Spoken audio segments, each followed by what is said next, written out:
한국군 1개 대대, 미군 1개 대대가 모여서 같이 근무를 하고 있고 전술 제대로서 유일한 곳이 이 JSA 경비대대입니다. DMZ의 수도 같은 곳입니다. 검문 검색을 24시간 동안 하는 유일한 통로라고 생각하시면 될 것 같습니다. 판문점이랑 똑같은 건물. 네, 어디서 많이 본 구조물들이 연약한 여자를 납치한 비열한 미국 놈들. 뒤통수 느낌의 도발들이 많았어서 진짜 말도 안 돼.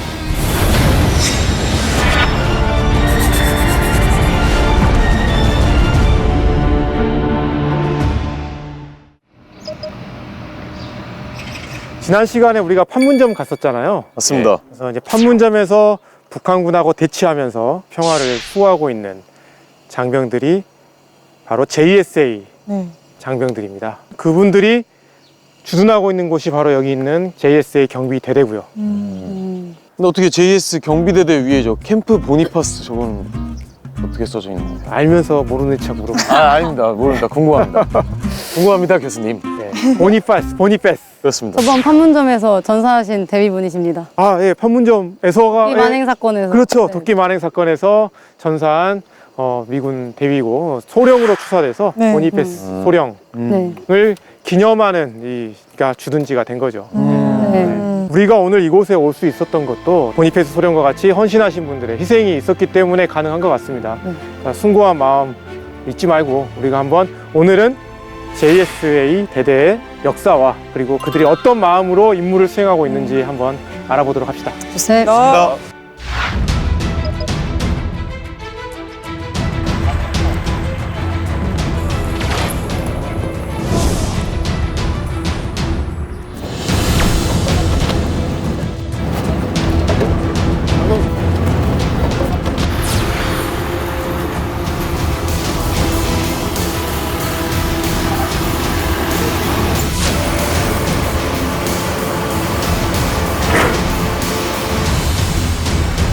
아, 드디어 JSA 경비대대 영내로 들어왔습니다. 아, 맞습니다. 올 때 보니까 약간 출입 절차가 좀 까다롭지 않았어요? 맞습니다. 네. 판문점에서도 했는데 여기서도 또 다시 검문하고 신분증도 걷어갔습니다. 오늘 검문의 연속이네요. 네. 예. 한결! 최전방에서! 한결! 최전방에서! 충성! 안녕하십니까.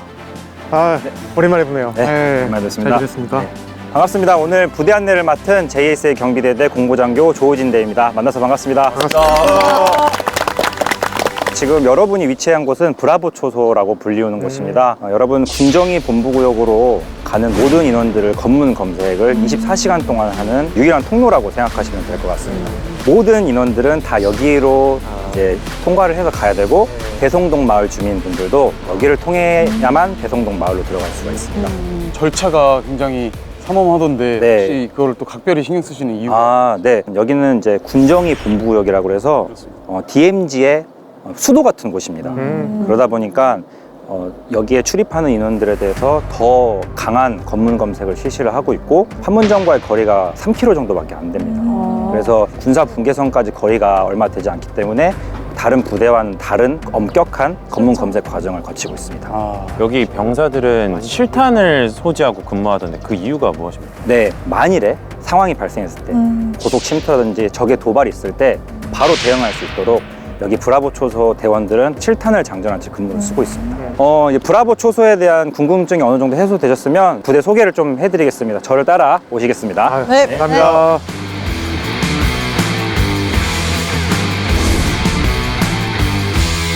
여러분들 지금 여기 계시는 곳이 보니파스 캠프라고 해서 저희 JSA 대대 경비대대를 또 다른 이제 별명으로 불리는 곳입니다. 그러니까 여기 보면은 대한민국 대표라고 되어 있어요. 네.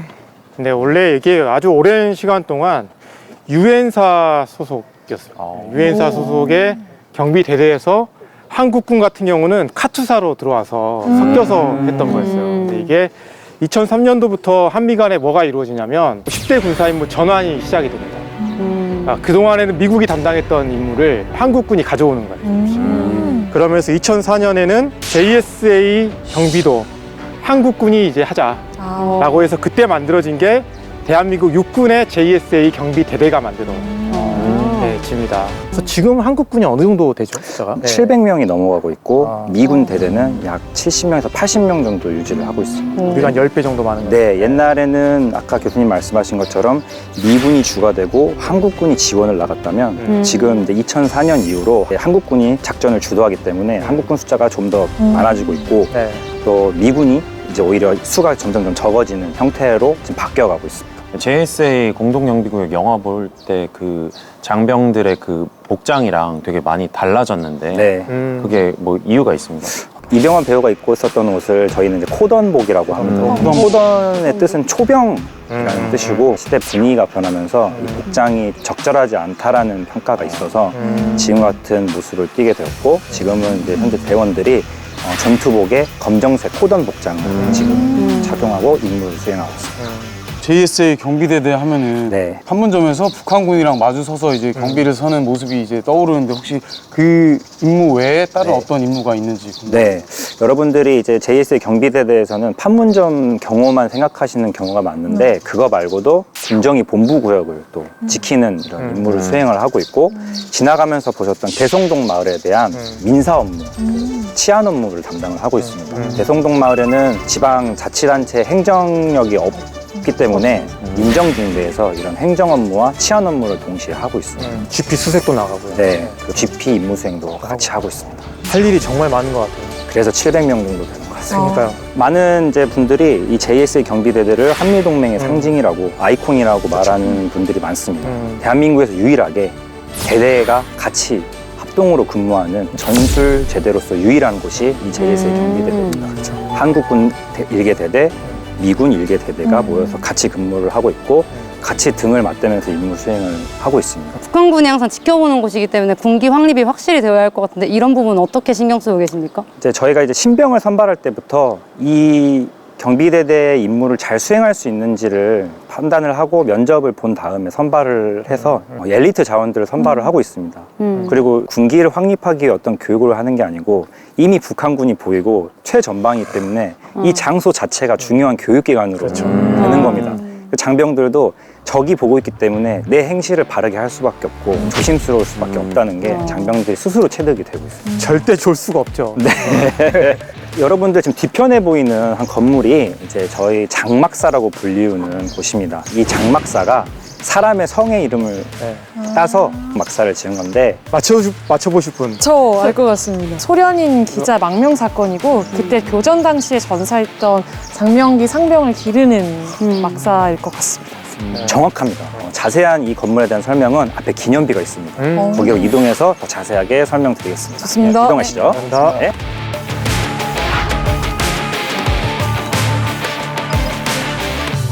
기념비 한번 보면서 설명을 드리겠습니다. 기념비 보시면 뭐라고 써 있나요? 맨 위에. 장막사. 장막사. 장배럭. 네. 장배럭. 이 장막사는 곧 장명기 상병의 장자 그 성을 따가지고 붙여진 곳입니다. 장명기 상병의 추모비를 저번 시간 판문점에서 방문했던 게 기억에 남습니다. 우리 다 같이 묵념했던 거 기억나요? 예. 네. 북한에서는 이 사건을 어떻게 말하고 있습니까? 북한에서는 여러 가지를 좀 왜곡을 하고 있어요. 일단은 소련인이 납치됐다. 그리고 여자였다. 결국 어떤 논리냐면 연약한 여자를 납치한 저 비열한 미국 놈들 이런 거죠. 어머. 자기 좋은 대로 왜곡을 하는 거죠. 일단 같은 군인으로서 참 화가 나는 일이었던 것 같습니다. 항상 이런 식으로 뭔가 뒤통수 치는 느낌의 도발들이 많았어서 아직까지도 좀 되게 좀 기분이 불쾌한 것 같습니다. 북한의 일반 주민들이 생각하는 그런 진실이 우리가 알고 있는 진실과 굉장히 다를 수 있겠구나 하고 또 이 진실을 잘 알리는 것도 중요하겠다라는 생각이 들었습니다. 지금 여기는 어떻게 쓰이고 있나요?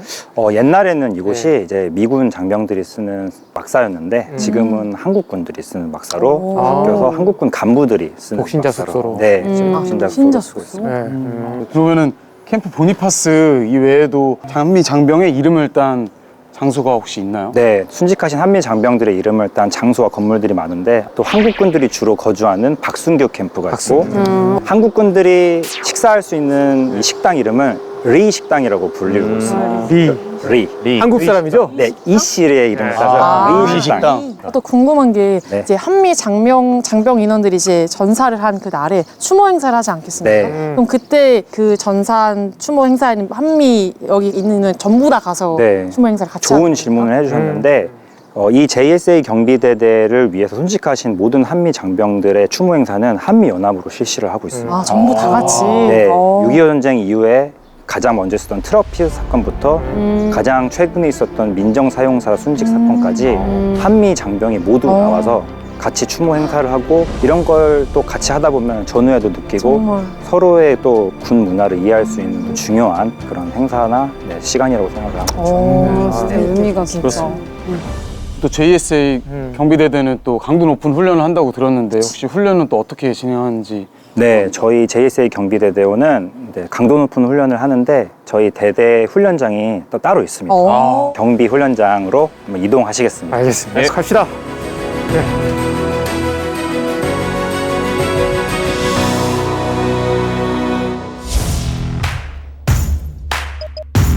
여러분 여기가 저희 JSA 경비대대원들이 훈련하는 JSA 경비대대 전수훈련장, 목업훈련장입니다.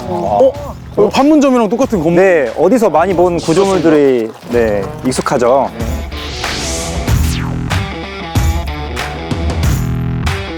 각종 상황에 대비해서 이제 다양한 그런 상황 조치를 하는 훈련이 되겠습니다. 한미연합으로 같이 실시하고 있고. 그러니까 실전과 같은 훈련을 하기 위해서 일부러 이제 판문점에 있는 형태 그대로 가지고 온 모형을 그대로 가지고 온 네, 목겁 훈련장이라고 하죠. 목겁, 약간 네. 모의 모형 네, 훈련장. 모의, 같은 더미 네. 이런. 네. 그럼 이 건축 구조물은 자유의 집을 모티브로 만든 구조. 네, 여러분 정확한 표현. 견학 갔을 때 코스랑 똑같습니다. 앞에는 회담장이 있고 뒤에는 자유의 집이 훈련을 있었는데 이 자유의 집의 구조물을 이제 모형화 시켜서 또 저희가 또 이 자유의 집을 대상으로 해서 하는 훈련도 있기 때문에 그걸 형상화하는 곳이 바로 이쪽 이 훈련장이 되겠습니다. 어. 여기가 방금 목겁 훈련장, 그러니까 네. 모의 모형 훈련장이라고 하셨는데 사격 훈련장이라고 하기에는 어떤 표적 같은 것도 없어 보이고 정확히 네. 어떤 훈련을 하는지 조금 궁금합니다. 저희 JSA 경비원들은 당연히 이제 사격은 만발인 상태에서 어떤 다양한 상황을 어떻게 조치할 것인지 여기를 여기가 더 중요하기 때문에 여러분들 생각하는 그런 사격장의 모습, 표적지가 있는 그런 모습이 아니고 모형으로 만들어 놓은 훈련장에서 훈련을 실시를 합니다. 실전 훈련 같은 그런. 네, 똑같이 만들어놔야지 실제로도 그 상황이 벌어졌을 때 이제 몸이 더 먼저 반응할 수 있는 그런 걸 만들어 놓기 위해서 훈련을 하고 있습니다. 아까도 보셨지만 판문점 지역에서 한미 연합으로 임무 수행을 하고 있기 때문에 거기에 맞춰서 각종 훈련도 한미 연합으로 실시하고 있습니다. 여러분 기준으로 9시 방향은 문정중대에서 대성동 마을 경호 상황을 가정해서 하는 훈련이 되겠는데 그럼 이제부터는 민정중대 훈련 모습을 가서 소개해드리도록 하겠습니다. 네. 이동하시죠.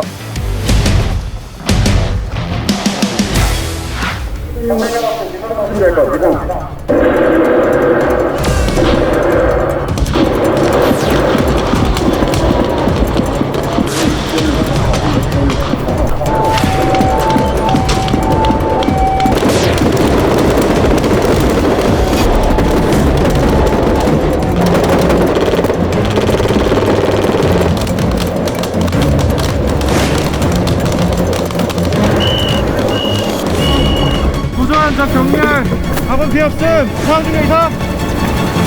여러분 뒤쪽으로 보이는 곳이 이제 민정중대가 훈련하는 논밭을 구현해 놓은 훈련장이라고 볼 수 있습니다. 이곳에서는 이제 영농인 그러니까 대성동 주민이 납치를 당했을 때 그리고 북한군의 도발에 의해서 부상을 당했을 때 이런 다양한 상황을 가정해서 민정중대원들이 어떻게 이 부상자들을 구출해내고 어떻게 대응하는 것인지 여기서 연구하고 여기서 대응하는 이런 훈련을 진행하게 됩니다. 이렇게 훈련을 해야 될 정도로 대정동이 좀 이렇게 위험 지역이라는 건가요? 대성동 마을이랑 북한이랑 거리가 지하철 한 정거장보다 더 짧다고 생각하시면 돼요. 와. 진짜 가깝네. 정말 뛰어서 뭐 5분이면 바로 넘어갈 수 있는 거리다 보니까 반대로 북한에서 봤을 때도 정말 여기서 도발하기가 쉬운 장소라는 거죠. 뭔가 있으면 하려고 하겠죠. 네. 그럼 여긴 지금 일반 사격장처럼 100m, 200m, 250m 이런 표지판이 없는데 네. 그럼 사격 표지판 없이 어떤 표적을 보고 사격 훈련을 합니까? 그래서 저희는 여기에는 따로 표적을 두진 않고 여러분 뒤쪽에 보이는 돌로 만들어 놓은 이 동그라미가 군사분계선이라고 가정을 하고 북한군이 이쪽으로 넘어온다고 생각하고 이 방향을 통해서 사격을 합니다. 그래서 단순히 소총만 사격하는 게 아니고 훈련이 시작되면 기관총, 그다음에 공용화기, 그다음에 K4, 그다음에 저격총까지 다 동원이 돼서 여기를 집중적으로 사격을 하기 때문에 이제 그런 형태로 훈련을 하게 됩니다. 든든하지 않습니까? 오니까 이렇게 훈련장을 잘 만들어 놓고 네. 예, 한다는 게. 근데 여기서 상황 조치 훈련을 이제 대부분 많이 하시는 것 같은데 네. 그럼 기동하거나 아니면 뛰면서도 사격을 하는 순간들이 많을 것 같습니다. 네, 왜냐하면 이제 북한군이 왔다가 다시 후퇴했을 때 우리가 또 공세적으로 전환을 하고 확실한 이 대응을 위해서 기동 사격을 또 실시를 하면서 옆에 전우와 같이 걸어가면서 총 사격을 하게 됩니다. 그럼 또 전 궁금한 게 네. 야전에 있다 보면 이제 탄피 분실이 엄청난 큰 이슈인데 네, 네. 이렇게 기동하고 뛰면서 사격을 하다 보면 여기 특성상 탄피 분실이 되게 많을 것 같은 느낌이 나는데 그런 경우는 없으셨어요? 탄피가 무서워서 소극적인 훈련을 하지 말자. 요게 저희가 모토입니다. 잃어버리면 찾으면 된다. 탄피가 어디 날아가는 게 아니기 때문에 탄피는 찾으면 되고 그때 훈련만큼은 진짜 실전적으로 진짜 멋진 정말 마인드입니다. 내가 이 연습했던 이 훈련을 보여준다라는 마음가짐으로 우와. 네, 하고 있습니다.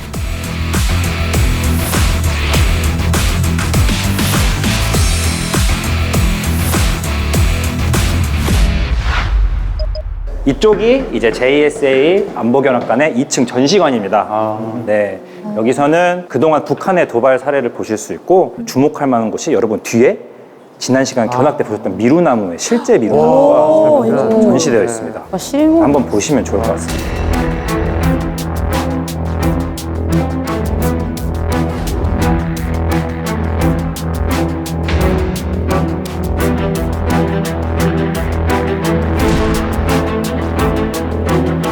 자유롭게 둘러보시면서 궁금한 점 있으시면 저한테 물어보시면 되겠습니다. 네, 좋습니다. 네. 아, 우리가 봤던 추모비 그런 건가 봐. 우리 집처럼 구멍이 난 트럭의 뒷모습. 북한군의 공격으로 파손된 트럭. 우리 오늘 아까 배웠던 작전이나 사건 말고도 핸더슨 소령 구타 사건이라고 그렇습니다. 미군 소령을 구타한 사건인데 이거 봐. 여기 이렇게 앉아서 쉬고 있다가 갑자기 그냥 북한군이 이렇게 와 진짜 말도 안 되네. 진짜 말도 안 돼. 심지어 의식이 잃었는데 복부를 짓밟았대. 아이고.